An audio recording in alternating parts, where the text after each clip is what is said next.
Kak Abang, untuk video kali ni Alin nak tunjuk dekat Kak Abang untuk kita punya mini stool yang terbaru tau. Jom Alin nak tunjuk dekat Kak Abang untuk kita punya mini stool ni. Kalau Kak Abang beli dengan Utan King, Kak Abang akan dapat sekali dengan dia punya storage bag macam ni tau. Okey, yang ni untuk kita punya mini stool yang tu. Yang terbaru dia akan lipat sejenis yang macam ni tau Kak Abang tau. Buka sahaja dia punya kaki dan pasang sahaja dia punya kain tempat duduk ni dekat bahagian atas ni.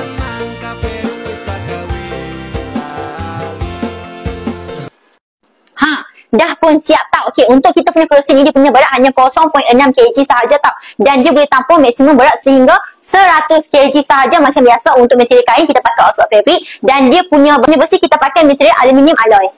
Okey, untuk kelebihan kita punya kerusi ni dia boleh pusing 360 darjah tau. Okey, kalau akak abang berminat jangan lupa dapatkan dekat beg kuning dekat bawah sekarang tau. Okey, bye bye.